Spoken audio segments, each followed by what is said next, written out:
क्या आपने कभी किसी जगह के बारे में सुना है जहां इतिहास खत्म नहीं होता, बस बोलना बंद कर देता है?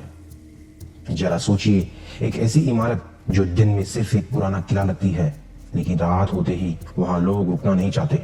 आज मैं आपको किसी भूत की कहानी नहीं सुनाने वाला, बल्कि एक ऐसी जगह की बात करने वाला हूं जहां डर शायद किसी आत्मा से नहीं, बल्कि मानव इतिहास की एक अधूरी चीख से पैदा होता है। मैं बात कर रहा हूं शनिवार वाड़ा की, क्योंकि यह सिर्फ एक किला नहीं है, यह एक ऐसी जगह है जहां सत्ता, विश्वासघात और मासूमियत एक ही रात में हमेशा के लिए कैद हो गई। आज आप अभी मेरे सामने बैठे हैं और मैं आपसे पूछता हूं, डर क्या होता है? तो शायद आप कहते अंधेरा, भूत या अकेलापन। लेकिन असली डर अक्सर वहां पैदा होता है जहां कभी बहुत ज्यादा जीवन था और अचानक सब खत्म हो गया। शनिवार वाड़ा कभी मराठा साम्राज्य की धड़कन था। 1732 में पेशवा बाजीराव प्रथम ने इसे बनवाया था। कल्पना कीजिए, जहां आज टूटी दीवारें हैं, वहां कभी घोड़ों की आवाज गूंजती थी, दियों की रोशनी थी, रणनीतियां बनती थी और सत्ता का भविष्य तय होता था। लेकिन अजीब बात जानते हैं, इतिहास हमें बताता है कि साम्राज्य बाहर से नहीं टूटते, वे अंदर से बिखरते हैं। और शनिवार वाड़ा इसका सबसे खामोश उदाहरण है।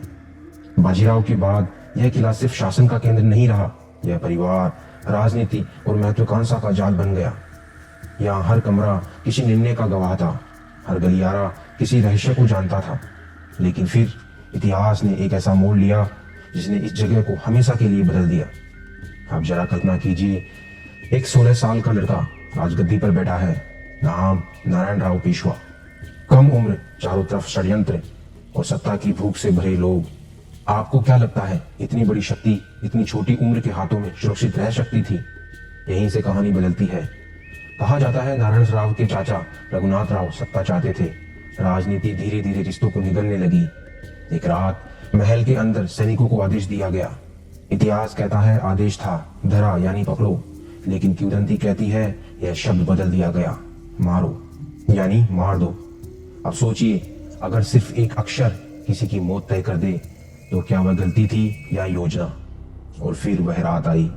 कहा जाता है नारायण राव भागते हुए महल के गलियारों में दौड़ रहे थे।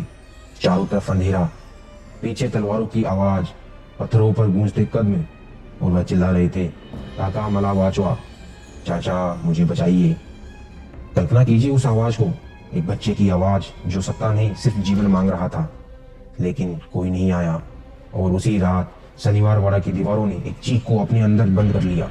अब यहाँ से कहानी डरावनी नहीं बनती, यह असहज बनती है, क्योंकि हत्या के बाद कहा जाता है कि महल बदल गया।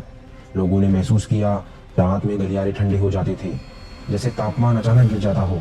हवा बिना वजह भारी लगती थी और सबसे अजीब, रात की खामोशी सामान्य खामोशी जैसी नहीं थी।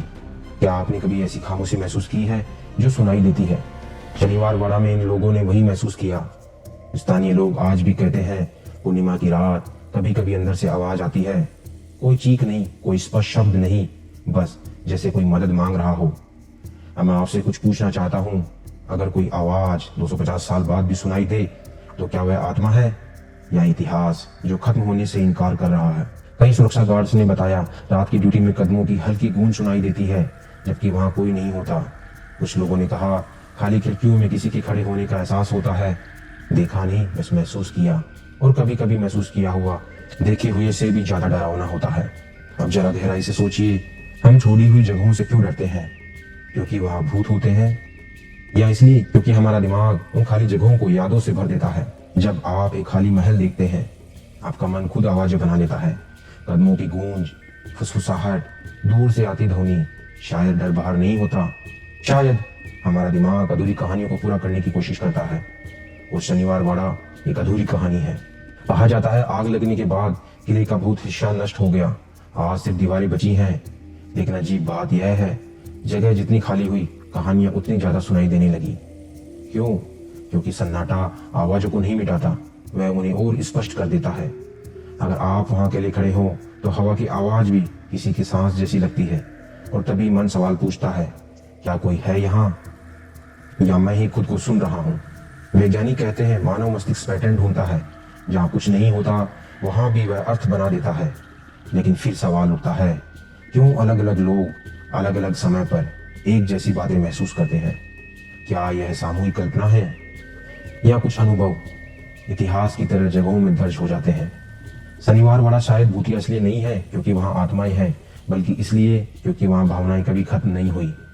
डर, विश्वासघात और मदद की एक अधूरी पुकार। अब जरा गहराई से सोचिए, अगर किसी इंसान की आखिरी भावना डर हो तो क्या वह सिर्फ उसके साथ खत्म हो जाती है या वह जगह उसे याद रखती है? हम घरों में यादें छोड़ते हैं, दीवारें आवाजें याद रखती है, तो क्या शनिवार वाड़ा एक स्मृति बन चुका है? एक ऐसी स्मृति जो हर रात खुद को दोहराती है। और शायद हम जब वहां जाते हैं तो हम भूत नहीं देखते, हम इतिहास की आखिरी भावना महसूस करते हैं। मैं आपसे एक सवाल पूछना चाहता हूँ, अगर आप उस रात वहां होते और कोई बच्चा मदद के लिए पुकार रहा होता, क्या आप दरवाजा खोलते या सत्ता और डर की तरह आप भी चुप रहते? शायद यही वजह है कि शनिवार वाड़ा डराता है, क्योंकि हमें भूत नहीं दिखाता, वह हमें हमारी खामोशी दिखाता है।